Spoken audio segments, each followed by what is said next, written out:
हाँ जी, good morning students. हाँ जी, मजा आ गया था लास्ट क्लास में जब आपने क्या निकाला था, radius ratio for octahedral and radius ratio for cubic. आज पढ़ेंगे जो अपन वो पढ़ेंगे जी रेडियस रेशियो ऑफ टेट्राहेड्रल। ठीक है, तो हेडिंग लगा लिए सभी बच्चे, radius ratio of tetrahedral structure. ठीक है भाई, ध्यान से देख लेगा। हाँ, radius ratio of tetrahedral Hindi में क्या बोलते हैं इसको, त्रिज्या अनुपात किसके लिए जी, वो चतुष्फल के लिए। तो हिंदी में लिख लेना, चतुष्फल की संरचना के लिए त्रिज्या अनुपात। चतुष्फल की संरचना के लिए, चतुष्फलकीय संरचना के लिए, रचना के लिए त्रिज्या अनुपात। त्रिज्या अनुपात को किससे दिखाएगा तू, आर से, capital R. Radius ratio for R plus divided by R minus, यही बातें चल रही थी। और तुझे पता है टेट्राहेड्रल के लिए रेडियस रेशियो की जो रेंज होती थी बेटा जी, वो कहां से कहां तक होती थी। अपना टेट्राहेड्रल के लिए अपन ने पढ़ा था ना, ऑक्टाहेड्रल के साथ में अपन ने टेट्राहेड्रल पढ़ा, जो टेट्राहेड्रल था ठीक है चतुष्फल, उसके लिए रेडियस रेशियो की जो रेंज होती थी बेटा जी, वो 0.225 से शुरू होती थी और तेरी 0.414 तक जाती थी। बस ये लेके आनी है, दोनों में से एक वैल्यू लेके आनी है अपन को। अब आती है टेट्राहेड्रल। टेट्राहेड्रल की सीधी सी बात बताऊं तो सर वो क्यूब बना हुआ बनाते हैं जी। ठीक है, क्यूब, ठीक है, लंबा चौड़ा क्यूब बनाना है तेरे को। ठीक है, आई बात में, इस तरह से बनानी है तेरे को, बहुत अच्छा सा क्यूब बनाना है। अब देख, टेट्राहेड्रल का मतलब होता है गुरुजी, इसकी जो कोऑर्डिनेशन नंबर है वो कितनी है गुरुजी, 4 है। अब 4 कोऑर्डिनेशन नंबर है, मेटल कितना है, 1 है। और मेटल कहाँ है गुरुजी, मेटल को हर बार आप बीच में डालते हो, तो अभी भी तो बीच में ही होगा। बिल्कुल बेटा जी, बीच में है मेटल तेरी। ठीक है, बीच के अंदर अपन क्या है, मेटल। अब ध्यान दे, 4 है तो 4 कोऑर्डिनेशन नंबर को कहाँ डालू सर मैं, 4 कोऑर्डिनेशन नंबर को डालना है गुरुजी। 6 तो सल्फेस थे, 6 तो इसके फेस थे, 6 तो इसके फलक थे, तो 6 में तो मैंने ऑक्टाहेड्रल डाल दिया था। फिर कोऑर्डिनेशन नंबर 9 था ना, 8 था ना, तो 8 को मैंने इनके सेंटर के मतलब कोने के ऊपर डाल दिया था। अब गुरुजी 4 है तो 4 का तो कहां डालू। ठीक है, ध्यान देना बेटा, 4 जो चीज है ना, 4 कोऑर्डिनेशन, इसको अपन डालते हैं अल्टरनेट कॉर्नर्स के ऊपर। अल्टरनेट कॉर्नर्स का मतलब होता है गुरुजी, मैंने इसको यहां डाल दिया, एक को तो इस कोने के ऊपर डाल दिया। ठीक है, दूसरे को गुरुजी मैंने इस कोने के ऊपर डाल दिया, अल्टरनेट कॉर्नर के ऊपर डाल दिया, मतलब 2 तो ऊपर ही ऊपर डाल दिए मैंने। ठीक है बेटा जी, इस तरह से, मतलब एक तो इस कोने के ऊपर डाल दिया, दूसरा इस कोने के ऊपर। अब दूसरा कहां डालता हूं, ध्यान देना बेटा जी, दूसरा मैं इस कोने के ऊपर डालता हूं, अल्टरनेट कॉर्नर के ऊपर। ठीक है, ये तीसरा मैंने गुरुजी इस कोने के ऊपर डाल दिया। ठीक है भाई, और चौथा जो तू डालेगा वो इस कोने के ऊपर डालेगा, एक इस कोने के ऊपर डाल दिया। मतलब अल्टरनेट का मतलब तू समझ रहा होगा, अल्टरनेट का मतलब होता है सीधा सा गुरुजी, एक छोड़कर एक कॉर्नर के ऊपर। अल्टरनेट का मतलब क्या होता है, एक छोड़कर एक कॉर्नर के ऊपर डाल दिया। बैठ गई बात समझ में, बड़ा इंटरेस्टिंग था जी ये भी। ठीक है, ऐसे अपन को 4 कोने के ऊपर डालना है जी। अब देख एक बड़ी बात बताता हूं तेरे को, वो भी मस्त वाली बात है जी, इसकी भी देख ले एक बार के लिए। क्या बात है, देखो यही तेरी मेटल है, यही बिंदु और मानूंगा इसको मैं। ठीक है, ओरिजिन मानूंगा इसको, ए फॉर एप्पल मानूंगा, इसको मैं क्या मानूंगा, बी फॉर बेबी। ठीक है, यहां मानूंगा मैं सी फॉर कैट। दूसरा सोचता है ना वो नहीं है रे, बी फॉर बेस है। ठीक है, सी। ठीक है, ये तेरा क्या है, डी। ठीक है, इसको मैं क्या मान रहा हूं, ए बी सी डी, इसको मैंने ए मान लिया। ठीक है, और इसको क्या मान रहा हूं, एफ मान रहा हूं मैं। तू तेरे अकॉर्डिंग कुछ भी मान ले, मेरा तो मन कर रहा है इसलिए मैं इसको उल्टा सुल्टा ही मान रहा हूं। ठीक है, वही काम करना है गुरुजी। एक लाइन खींच देता हूं मैं बिल्कुल सीधी सी, एक लाइन बिल्कुल सीधी, इन दोनों को मिलाती हुई सीधी इसको मिला दिया मैंने। और तेरे को पता है ये आर माइनस है, यहां से लेकर यहां तक की क्या है, आर माइनस। तो इधर भी क्या है, आर माइनस है गुरुजी, यहां से लेकर यहां तक की, और इसको मिला दिया मैंने, देख ऊपर वाले को। ठीक है, मैं इसको थोड़ा सा अलग पेन से शो करता हूं, इसको मिला दिया मैंने इससे। ठीक है, इसको मैंने इससे मिला दिया। ठीक है, और ये क्या खींच दिया, एक अभिलंब खींच दिया। क्या खींच दिया बेटा, अभिलंब खींच दिया। और जो अभिलंब जहां पे मिला उस बिंदु को मैंने नाम क्या दे दिया, पिपोर पैरेट। क्या नाम दिया बेटा, पिपोर पैरेट। बस ये बात याद को आपको ध्यान रखनी है। अब देख थोड़ा सा इंटरेस्टिंग है, अब अपने पास बेटा जी बहुत ही चीजें, अपन को सिर्फ एक चीज पता है, कौन से ट्राइंगल में, तो त्रिभुज तेरा देख ले कौन सा है, ए पी ओ क्या है, समकोण त्रिभुज है। कौन सा त्रिभुज है, समकोण त्रिभुज है। ठीक है, बस इससे मतलब अपनो, ठीक है। और इसका समकोण त्रिभुज है तो मेरे को पता है गुरुजी कर्ण का स्क्वायर बराबर क्या होता है, आधार का स्क्वायर प्लस लंब का स्क्वायर। और यहाँ पे जो कर्ण है ना, ठीक है, कर्ण है, वो कर्ण क्या है देख ले गुरुजी, और ए क्या है मेरा कर्ण है। क्या है बेटा जी, ओ ए क्या है मेरा कर्ण है। और ओ ए किसके बराबर है गुरुजी, ये हमेशा ही बराबर होता है, ये आर माइनस के और ये आर प्लस के। मतलब ओ ए किसके बराबर है बेटा, इसको इक्वेशन नंबर 1 दे ले। ओ ए किसके बराबर होता है, R plus plus R minus के बराबर है। ठीक है, ये तो कर्ण हो गया। अब दूसरी चीज मेरे को पता करनी है, क्या जी बेटा, एपी। ठीक है, एपी क्या है, आधार। ठीक है, तो आधार क्या है गुरुजी मेरा, एपी है। आधार क्या मेरा, एपी। और आधार किसके बराबर है बेटा, आर माइनस के। कोई प्रॉब्लम नहीं है सर। अब बात आती है गुरुजी मेरे को चाहिए क्या, मेरे को चाहिए गुरुजी ओपी। क्या चाहिए, ओपी, जो कि क्या है, लंब है। और लंब क्या है तेरा, ओपी। ठीक है, तो ओपी के बारे में तू एक बात बोल सकता है, ओपी के बारे में क्या बोल सकता है तू, एक बात बोल सकता है। कैसे गुरुजी, ये ओपी है ना गुरुजी, इसकी आधी ही है, क्योंकि ये सर बिल्कुल सेंटर में है, तो डीई की ओपी क्या है, आधी है। या ऐसे बोल सकता हूं, जो ओपी है ना सर, एफ सी की आधी है, एजी की भी आधी है, बी ए की भी आधी है। ठीक है, तो मतलब इन चीजों की आधी है, तो मैं तो इसका आधा मान है, इसका मतलब हाफ वैल्यू है। तो ओपी किसके बराबर लिख सकता हूं बेटा, मैं ओपी को लिख सकता हूं गुरुजी 1/2 डीई के बराबर लिख सकता हूं। किसके बराबर लिख सकता हूं, 1/2 डीई के। त्रिभुज एओपी समकोण त्रिभुज है, कर्ण स्क्वायर बराबर आधार स्क्वायर प्लस लंब स्क्वायर। तो कर्ण स्क्वायर बराबर क्या होगा तेरा, सीधी सी बात है गुरुजी, कर्ण स्क्वायर बराबर कर्ण बराबर ओपी हो गया मेरा। ठीक है, ओ ए सॉरी, और ओ ए किसके बराबर है, R minus plus R plus के। ठीक है, कर दिया साहब। आधार क्या है, आर माइनस के बराबर। ठीक है साहब, कर दिया। लंब का मुझे पता नहीं है, क्यों, लंब क्या है, ओपी है, और ओपी किसके बराबर है, 1/2 डीई के बराबर। अब मेरे को चाहिए सर डीई निकालना। ओपी निकालने के लिए मेरे को क्या चाहिए, डीई। क्या चाहिए बेटा जी, डीई। अब डीई निकालने के लिए बेटा एक त्रिभुज देख तू ढंग का सा, किसमें गुरुजी कौन सा त्रिभुज है। ठीक है, देखना एक बार के लिए त्रिभुज मैं लेता हूं। ठीक है, इसी के पास में लेता हूं ताकि तेरे को पता चलता रहे कि कौन सा त्रिभुज लिया सर ने। ठीक है, मैं त्रिभुज ले रहा हूं बेटा, ध्यान देना एक बार के लिए, बड़ा इंटरेस्टिंग है, तेरे को आना भी चाहिए। मैं त्रिभुज ले रहा हूं एडीएफ, त्रिभुज एडीएफ। अब ये देख कौन सा त्रिभुज है। ठीक है, त्रिभुज एडीएफ में। ठीक है, एडीएफ मतलब इस त्रिभुज की बात कर रहा है ये, ए डी और एफ। लेकिन इस त्रिभुज में एक चीज मैं तेरे को बता दूं कि जो कर्ण है ना, ठीक है, त्रिभुज में, इसमें भी वो फॉर्मूला, कर्ण का स्क्वायर बराबर आधार का स्क्वायर प्लस लंब का स्क्वायर। लेकिन ध्यान देना इस त्रिभुज के अंदर, चूंकि इस त्रिभुज के अंदर ए एफ है, मतलब आधार बराबर क्या है, लंब है। क्यों, क्योंकि देख ये एक क्यूब है, क्यूब की सारी भुजाएं क्या होती है, बराबर होती है। ये सारी भुजाएं क्या होती है गुरुजी, क्यूब के अंदर बराबर होती है। इसलिए जो मेरा आधार है वो लंब के बराबर है। अर्थात मैं लिख सकता हूं कि मेरा जो ए एफ है ना गुरुजी, ये किसके बराबर है, डी एफ के बराबर है। ए एफ किसके बराबर है, डी एफ के। जो ए एफ है ना, ये डी एफ के बराबर है। अब कर्ण क्या है, कर्ण है गुरुजी एडी। ठीक है, तो कर्ण क्या हुआ, एडी का स्क्वायर बराबर आधार क्या है, आधार को मैं ए एफ मान लिया, तो ए एफ का स्क्वायर प्लस डी एफ गुरुजी, डी एफ है ये रहा, डी एफ का स्क्वायर। ठीक है, और तुझे पता ही है ए एफ किसके बराबर है, डी एफ के। तो मैं इसको लिख सकता हूं क्या, मैं इसको क्या लिख सकता हूं गुरुजी, मैं इसको लिख सकता हूं कि जो एडी है ना, एडी, एडी का मान कितना, आर माइनस और आर माइनस। चूंकि मेरा जो एडी है ना, एडी ये किसके बराबर है, आर माइनस 2r माइनस के बराबर है। एडी किसके बराबर है, 2r माइनस के बराबर है। ठीक है, ये आप लोगों को देखना है। इसमें देख, इसको मैं इक्वेशन नंबर 1 दे लेता हूं, थोड़ा इसको इक्वेशन नंबर ए देख लेता हूं। बड़ा पता चल रहा है एडी 2r माइनस के बराबर होता है अपना। ठीक है, दोबारा से देख ले बेटा, मैं इस त्रिभुज की बात कर रहा हूं, नीचे वाले की, एडीएफ की। एडीएफ के अंदर कर्ण का स्क्वायर बराबर आधार का स्क्वायर प्लस लंब का स्क्वायर। कर्ण क्या है, एडी, जो किसके बराबर है, आर माइनस मतलब 2r माइनस के हैं।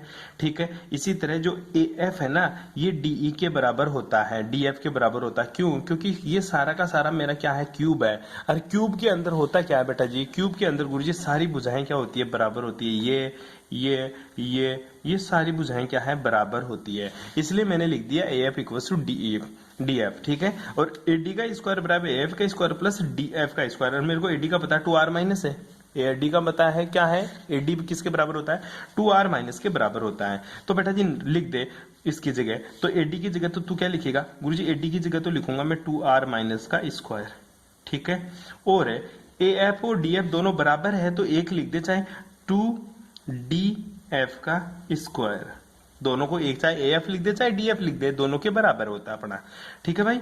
अब 2r माइनस 2df का 2df स्क्वायर के बराबर है, तो ये क्या हो जाएगा बेटा, इधर 4r माइनस का स्क्वायर बराबर लिख सकता हूं 2df स्क्वायर, ठीक है।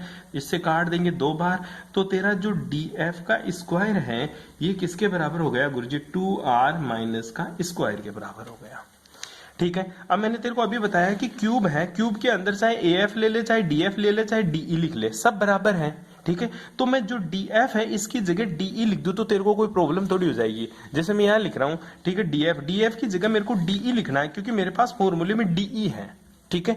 तो मैं इसे DF की जगह क्या लिख सकता हूं, DF, क्योंकि DF भी किसके बराबर होता है गुरुजी, DE के। यहां पे लिख देना क्योंकि घन की सभी भुजाएं बराबर होती है, घन की सभी भुजाएं बराबर होती है,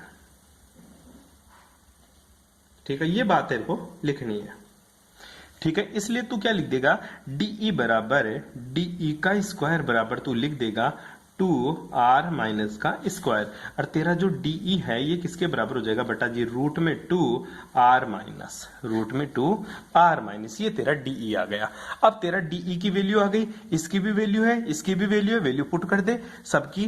तो ध्यान दे यहां लिख ले, अब क्या लिखेगा, OA AP तथा OP का मान इक्वेशन 1 में रखने पर, ठीक है। तो DE OP की यहां से तू OP की भी वैल्यू निकाल सकता है। OP किसके बराबर हो जाएगा, 1/2 DE, और DE की वैल्यू क्या है बेटा, √2r माइनस, ठीक है। तो ये तेरी OP की वैल्यू है, ठीक है। तो वैल्यू पुट करेंगे सबकी, तो करण का स्क्वायर किसके बराबर हो जाएगा, r प्लस है r माइनस का स्क्वायर बराबर है आधार का स्क्वायर, आधार क्या है तेरा r माइनस का स्क्वायर, ठीक है, प्लस लंब का स्क्वायर। लंब क्या है बेटा, 1/2 गुणा √2, ठीक है, इंटू r माइनस का स्क्वायर कर दे स्क्वायर अब इसका, ठीक है। जब स्क्वायर करेंगे तो क्या आएगा, देखिए एक बार के लिए, r प्लस r माइनस का होल स्क्वायर बराबर में लिख सकता हूं r माइनस का स्क्वायर। इसको सोल्व करेंगे तो √2 का स्क्वायर तो 2 और 2 का 4, तो 1/2 r माइनस का स्क्वायर हो जाएगा, ठीक है बेटा। क्योंकि 2 ऊपर हो जाएगा, इसको जब सोल्व करेगा ना, साइड में सोल्व कर लेना, ऊपर 2 नीचे 4, तो किसके बराबर हो जाएगा, 1/2 के बराबर हो जाएगा, ये 1/2 और r माइनस का स्क्वायर। 1 और आधा 1.5 को कैसे लिखता है, 3/2 r माइनस का स्क्वायर, किसके बराबर हो जाएगा, r प्लस r माइनस का स्क्वायर, ठीक है। रूट ले ले वर्गमूल लेने पर, ठीक है। जैसा बोल रहा हूं वैसा का वैसा कर लेना, मैं नोट्स भेजूंगा, नोट्स में अलग मिलेगा बिल्कुल ही। r प्लस r माइनस का बराबर हो जाएगा √3/2 r माइनस, ठीक है बेटा, r माइनस। अब क्या करेगा, r प्लस बराबर √3/2 r माइनस r माइनस हो जाएगा, ठीक है। इसमें से कॉमन क्या लेगा, r माइनस, ठीक है। तो r माइनस को इधर भेज देगा तो r किसके बराबर हो जाएगा, r plus upon r minus बराबर किसके हो जाएगा, √3/2 माइनस का 1। और √3/2 की वैल्यू तेरे को रखनी है, ठीक है, √3/2 की वैल्यू तेरे को रखनी है। और √3/2 की वैल्यू कितनी होती है, इधर लिख लेना, चूंकि √3/2 बराबर किसका होता है, दोनों का रूट भाई 1.225 के बराबर होता है, ठीक है। वैल्यू पुट कर दें तो r बराबर कितना हो जाएगा, r बराबर r plus upon r minus बराबर कितना हो जाएगा बेटा, 1.225 माइनस 1 किसके बराबर हो जाएगा, r plus upon r minus, ये भी किसके, r के बराबर कितना हो जाएगा, 0.225। किसके लिए आ गया ये गुरुजी आ गया मेरा टेट्राहेड्रल्स के लिए, किसके लिए आ गया, टेट्राहेड्रल्स के लिए। ऐसे तेरे को तीनों में से एक क्वेश्चन 100% हर बार एग्जाम में पूछता है, तो मैं चाहता हूं तुम सभी के सभी इसी क्वेश्चन को पूरा करें। अगर इसके अलावा कोई दूसरा क्वेश्चन करेगा तो वैसा वो गलत कर बैठेगा। इसको रिपीट करना 2-3-4 बार, जैसा मैंने करवाया एज इट इज वैसा करना। बुक में तेरे को अलग स्टाइल से मिल सकता है, कॉपी में तेरे को अलग स्टाइल से मिल सकता है, नोट्स में तेरे को कुछ और भी अलग स्टाइल से दिखेगा। तो जैसा मैं किया हूं सिर्फ वही तेरे को करना है जी, ठीक है भाई। ऐसे आप लोगों को ध्यान में रखना है। अब आगे की जो चीज है छोटी मोटी वो मैं तेरे को कॉपी से पढ़ाता हूँ, एक बार ध्यान रखना। अब आता है समन्वय संख्या आर, ये तो गणना हो ही गई। अब आती है आर आर की सीमाएं। क्या सीमाएं होती है आर आर की, जरा देखिएगा नोट से, ठीक है, क्योंकि थ्योरी है, थ्योरी बोलनी ही है। आर आर नियम की सीमाएं क्या है, आर आर नियम की जो सीमाएं हैं वो देखिए क्या है। आर आर की सहायता से थोड़ा सा अपन कर लेते हैं इसको ताकि तेरे दिखने में सही रहे। आजा, आर आर नियम की सीमाएं इंग्लिश मीडियम वालों को मैं भेज दूंगा, समझा दूंगा यहाँ पे भी इंग्लिश में भी। आर आर की सहायता से आयनिक ठोस की संरचना व इसकी ज्यामिति के बारे में जानकारी मिलती है, लेकिन ये सदैव सत्य नहीं होते हैं। इसके कई अपवाद भी हैं जो कौन कौन से हैं देखाते हैं, ठीक है। बोलना यह चाहता है कि जो रेडियस रेशियो है ना, ये जितने भी आयनिक सॉलिड होते हैं ना उसकी स्ट्रक्चर और ज्योमेट्री के बारे में अपन को बताते हैं, लेकिन इसके कुछ ये हमेशा के लिए ट्रू नहीं होता है, इसके कुछ अपवाद भी होते हैं, इसके कुछ एक्सेप्शन भी होते हैं। वो क्या है देखिएगा। पहला इसका जो एक्सेप्शन है, जो निम्न कारण है एक्सेप्शन के, वो पहला रीजन है इसका आयनिक रेडियस, ठीक है। तुझे पता है आर आर का मान ज्ञात करने के लिए आर प्लस और आर माइनस का सही मान ज्ञात होना चाहिए, लेकिन आर प्लस व आर माइनस का सही मान ज्ञात नहीं किया जा सकता, क्योंकि धनायन हो या ऋणायन हो सब में इलेक्ट्रॉन समान होते हैं, अतः दोनों के नाभिक के बीच उपस्थित इलेक्ट्रॉन मध्य में होते हैं, अतः दोनों नाभिकों के बीच उपस्थित इलेक्ट्रॉन के मध्य में कोई स्पष्ट सीमा रेखा नहीं खींच सकते, जिससे धनायन व ऋणायन के आकार का सही निर्धारण नहीं हो पाता, और इस प्रकार आर प्लस और आर माइनस का मान अच्छे से ज्ञात नहीं कर पाते। मोटी बात समझ, मैंने तेरे को पहले भी बताया था कि इलेक्ट्रॉन कोई बाउंड्री नहीं होती, इलेक्ट्रॉन एक चार्ज होता है और चार्ज की कोई सीमा नहीं होती। ऐसा नहीं है कि गुरुजी इसकी फिक्स सीमा है, चार्ज की कोई सीमा नहीं होती। चार्ज क्या होता है, जैसे अट्रैक्शन फोर्सेज है, जैसे जैसे दूर जाता जाएगा उसका अट्रैक्शन फोर्सेज कम होता जाएगा, पास आएगा तो बढ़ता जाएगा, तो उसकी रेडियस कहाँ है, सीमा कहाँ है, उसकी बाउंड्री कंडीशन कहाँ है, ठीक है। तो धनायन और ऋणायन मतलब कैटायन और एनायन की बाउंड्री कंडीशन नहीं होने के कारण आयनिक रेडियस का तू अच्छे से ज्ञान नहीं कर पाता। तू तो बता दिया कि ये धनायन है ये ऋणायन है, और यहाँ तक तूने आर प्लस बोल दिया, यहाँ तक तूने आर माइनस बोल दिया, लेकिन ये बाउंड्री नहीं है, क्योंकि धनायन और ऋणायन की कोई बाउंड्री नहीं होती, धनायन और ऋणायन की कोई बाउंड्री नहीं होती, क्योंकि वो तो चार्ज होते हैं। इसलिए सबसे बड़ा इसका बैकड्रॉ था। और दूसरा इसका बैकड्रॉ देखते हैं तो वह है आपका आयनों का व्यवहार, ठीक है। किसी आयनिक क्रिस्टल में आयनों को अप्रत्याश गोले के रूप में माना जाता है, लेकिन पैकिंग संप्रेक्षण के समय आयन छिद्र में भी फिट हो जाते हैं, ठीक है। बोलते हैं कि आयन किसके समान होते हैं, इलास्टिक होते हैं, इलास्टिक स्फेरिकल शेप के होते हैं आयन, ऐसा मानते हैं अपन जब रेडियस रेशियो निकालते हैं। लेकिन तेरे को पता है जो आयन्स होते हैं ये तो गुरुजी होल के अंदर भी फिट हो जाते हैं, मतलब इसका कोई इलास्टिक नहीं होता, ये तो पिचक भी जाते हैं तो ये तो फूल भी जाते हैं। तो आपने तो इसको इलास्टिक नॉन इलास्टिक मान लिया, अप्रत्यास्थ मान लिया, ठीक है, जो कि गलत है। नेक्स्ट देखिएगा, ठीक है। जो आयन इसमें दब जाएगा और जालक में विकृति आ जाएगी, और फिर भी आर प्लस और आर माइनस का मान ज्ञात नहीं हो पाएगा। नेक्स्ट देखिएगा, इसका तीसरा जो रीजन है, ठीक है, वो देख, थोड़ा सा कम कर लेते अपना। हाँ देख, आयनों की व्यवस्था। किसी आयनिक क्रिस्टल में जालक में आयनों की स्थायी व्यवस्था वह होती है जिसमें विपरीत आवेशित आयनों का एक दूसरे के परस्पर संपर्क में रहे और जिसके बीच न्यूनतम रिक्त स्थान रहे, लेकिन ये संभावना नहीं होती, मतलब इसकी व्यवस्था अरेंजमेंट भी अच्छा नहीं होता, स्टेबल अरेंजमेंट नहीं पाया जाता। गोलाकार आयन, आयनों का गोलाकार होना सदैव सत्य नहीं है, कोई जरूरी थोड़ी आयन हमेशा स्फेरिकल शेप हो। जब किसी आयन का इलेक्ट्रॉनिक विन्यास स्थायी अक्रिय गैस विन्यास है तो आयन गोलाकार होता है और उसका नाभिक केंद्र में होता है, लेकिन जब किसी आयन के पास एकाकी इलेक्ट्रॉन युग्म उपस्थित होता है, वह द्विकक्षक पार्शियली फील्ड होता है, तो उसका आकार गोलाकार नहीं होता। कहना क्या चाहता है, अगर किसी भी एलिमेंट्स का ऑक्टेट कंप्लीट है तो वो स्फेरिकल शेप होगा, इलेक्ट्रॉन्स आउटर मोस्ट में चक्कर निकालेगा और न्यूक्लियस के अंदर इलेक्ट्रॉन, प्रोटॉन और न्यूट्रॉन होता है, मतलब स्फेरिकल शेप होगा। बट ध्यान दीजिएगा, अगर जिसका electronic configuration octet root complete नहीं कर रहा, मतलब इनर्ट गैस कॉन्फ़िगरेशन नहीं है, तो उस आयन का जो इलेक्ट्रॉनिक कॉन्फ़िगरेशन होता है ऑक्टेट को फॉलो नहीं करेगा, तो उसका शेप भी क्या नहीं हो सकता कभी भी गुरुजी, स्फेरिकल नहीं हो सकता। ये मोस्टली डी ब्लॉक एलिमेंट्स में देखने को मिलता है। D block elements mostly metals होती है और उसका जो साइज होता है एटम्स का वो स्फेरिकल नहीं होता वहां। नेक्स्ट, बंद की प्रकृति। आर का मान निकालते समय यौगिक को 100% आयनिक मानते हैं, लेकिन कोई भी आयनिक यौगिक 100% आयनिक नहीं होता। मैंने शुरू की क्लास में बताया था, एक बॉन्ड कभी भी प्योरली आयनिक नहीं होता, उसमें कोवेलेंट कैरेक्टर भी उपस्थित होते हैं। ठीक है, ये इसकी थोड़ी सी बहुत जो कमियां थी रेडियस रेशियो की, वो ये कमियां थी जी। ठीक है, उसके बाद में आते हैं तेरे जालक दोष, जिसको बोलते हैं लेटिस। ठीक है, जालक तेरा लेटिस होता है। लेटिस फ्रैक्शन क्या होते हैं, दोष क्या होते हैं, जालक दोष तेरे को पढ़ाया होगा कक्षा 12 के अंदर। लेटिस फ्रैक्शनल बहुत सारी चीजें पढ़ी थी तूने। ठीक है, तो एक आदर्श क्रिस्टल वह होता है जिसमें प्रत्येक आयन अपने नियत स्थान पर होता है, लेकिन आदर्श स्थिति नहीं पाई जाती। यह कभी कभी परम शून्य ताप पर संभव होता है। किसी आयनिक क्रिस्टल में निम्न प्रकार के दोष पाए जाते हैं। पहला जो दोष होता है, ठीक है, जो पहला इसमें फ्रैक्शन होता है वो होता है तेरा लेटिस फ्रैक्शन, मतलब लेटिस वॉइड्स की वजह से, जालक रिक्तियों की वजह से, जिसको शॉर्ट की दोष बोलते हैं। पहला जो वर्ड्स मिलेगी आपको वो कौन सा है, लेटिस वर्ड्स, या फिर इसको शॉर्ट की दोष बोलते हैं। दूसरा होता है जालक अंतराकाशी। ठीक है, लेटिस इंटरफेसियल वाला, जिसको फ्रैंकल दोष बोलते हैं, या फ्रैंकल, इसको शॉर्ट की इफेक्ट बोलते हैं, डिफेक्ट बोलेंगे, इसको फ्रैंकल डिफेक्ट बोलेंगे। ठीक है, तो लेटिस डिफेक्ट में तीसरा जो तेरे को मिलेगा वो आता है अरसमीकरणमितीय दोष, जिसको नॉन स्टाइक्योमेट्री डिफेक्ट बोलते हैं। इसके साथ में चौथा आएगा तेरा अशुद्धता दोष, इम्प्योर्ट डिफेक्ट, इम्प्योरिटी डिफेक्ट। तो एक एक का ओपन पढ़ते हैं कौन कौन सा दोष क्या है, पूरी थ्योरी है इसलिए मैं बता रहा हूं तेरे को।